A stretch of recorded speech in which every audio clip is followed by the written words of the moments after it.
Elles ont compris. Mais Léanos n'a pas compris. Voilà. Il faut lui expliquer. Moi, je ne suis pas excisée, donc je ne sais pas. Voilà. Est-ce que c'est une bonne pratique? Hein? Pourquoi ce n'est pas une bonne pratique?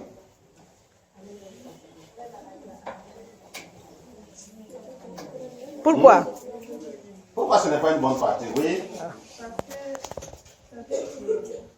Ça peut tuer. Parce que ça peut tuer. Oui. Qui d'autre? Oui. Ça peut donner des maladies. Comme quoi? Oui, le VIH-Sida. Ensuite, le VIH-Sida, les objets souillés qu'on utilise. Oui, madame?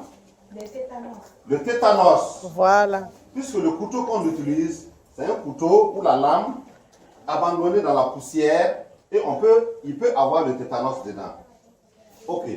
Le VIH-Sida, parce que souvent, on excise beaucoup de femmes, beaucoup de filles avec la même lame ou le même couteau. S'il y a une qui est malade, le contact du sang peut provoquer. Ensuite, oui, où sont les ambassadrices là? C'est vous qui devrez parler. Voilà. Oui, où elles sont? Où elles sont? Levez les doigts. Oui, Blandine. Elle peut perdre beaucoup de sang et ça peut l'amener, ça peut la conduire à la mort. Ok. Lorsqu'on excise, ça peut provoquer le coulement du sang parce qu'on a coupé une veine et le sang coule beaucoup. Et comme au village, on n'a pas une bonne manière d'arrêter le sang, la fille ou la femme peut perdre assez de sang, ça provoque une hémorragie et ça peut l'emporter, elle peut perdre la vie. Oui? Elle peut avoir des problèmes lors de son accouchement. Très bien. Elle peut aussi avoir des problèmes lors de l'accouchement. Parce qu'on a mal sectionné le clitoris, ce qui est l'objet de l'excision, et à l'accouchement, souvent, c'est compliqué. Ensuite, oui, elle peut être stérile. Elle ne peut pas avoir d'enfant parce que ça a été mal fait. C'est un organe du corps qu'on a enlevé. Oui, ensuite, c'est tout. C'est parce que vous avez fermé les fenêtres. Ouvrez les fenêtres. Il y a la fraîcheur. Il y a la fraîcheur chez moi, pas ici. Oui, ensuite. Ok. Est-ce que la pratique de l'excision, c'est bien? Alors, comme vous l'avez dit, avant qu'on ne revienne sur la pratique, qui est une mauvaise chose, alors, il y a plusieurs formes d'excision. Et ici, ce qui fait que nous faisons une sensibilisation là-dessus, il y a eu beaucoup de cas d'excision qu'on a découvert au sud-ouest. Qui peut me donner une localité où on a trouvé des cas d'excision? On en a parlé, oui?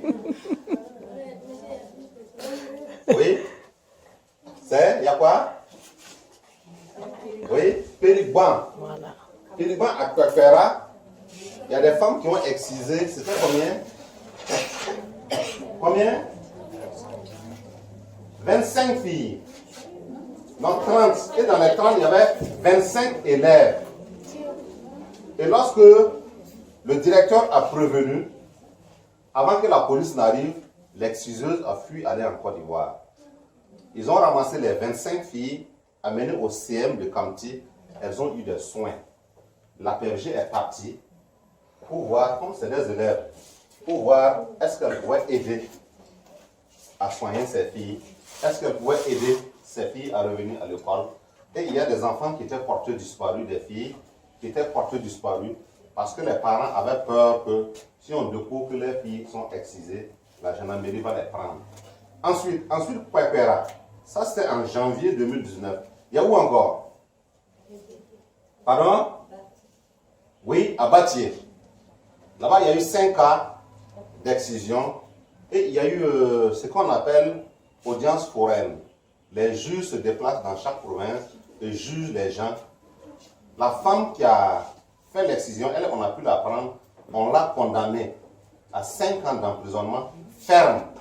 Ça veut dire qu'elle reste à la prison, elle ne sort pas pendant 1, 2, 3, 4, 5 ans. C'est-à-dire 12 mois, 5 fois. Voilà, elle va rester là-bas. Parce que la loi interdit l'excision. On dit que l'excision, c'est une violence qu'on fait aux femmes. C'est comme si moi je fouette, vous êtes ma femme, je vous fouette chaque jour. C'est la même violence. Ou bien, je ne vais pas poser cette question. Je vais sortir après et à vous poser la question pour voir qui est excisé, qui n'est pas excisé. Il n'y a pas de quoi. Ok. Ensuite, il y a quelle autre localité où il y a eu des cas d'excision? Oui. À Bakono, dans la commune de Gawa, à côté. Ensuite, alors, c'est pour dire quoi? C'est pour dire que c'est une pratique. Il n'y a pas que Bakono, il y a Bati, il y a Kwere, il y a Dano, il y a Djigwe, oui, Djigwe. Kamti.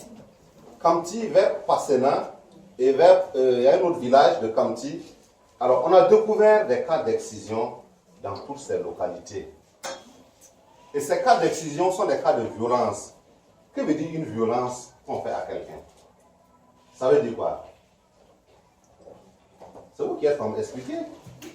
Une violence, on dit que c'est des cas de violence qu'on fait aux femmes. Ça veut dire quoi? C'est quoi? On parle fort. Moi, je parle fort, vous entendez, non? Oui.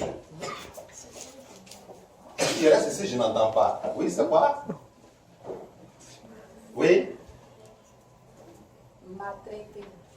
Alors, elle dit que lorsqu'on excise une femme, on la maltraite. Qui va bien expliquer ça? Elle dit que c'est une maltraitance de la femme. C'est une violence qu'on fait à la femme. C'est-à-dire qu'on enlève une partie de son corps qui ne l'empêche pas d'être femme. Mais pourquoi on enlève? Parce qu'on dit que c'est la tradition. Certains ont dit que c'est la religion. Certains ont dit qu'ils sont détrouvés. C'est le coutume. Alors, selon vous, est-ce que c'est bien? La pratique de l'excision. Celui qui dit c'est bien, il n'a qu'à me dire pourquoi. Si ce n'est pas bien, pourquoi? Est-ce que c'est bien? Et pourquoi non? Qui a dit non? Oui? Qui a dit non? Ok. Prenez la parole et vous expliquez. Si vous ne vous prononcez pas, c'est que c'est bien. Ou bien, il y en a qui renversent les yeux pour me dire que ce n'est pas bien. On y va. Qui va expliquer?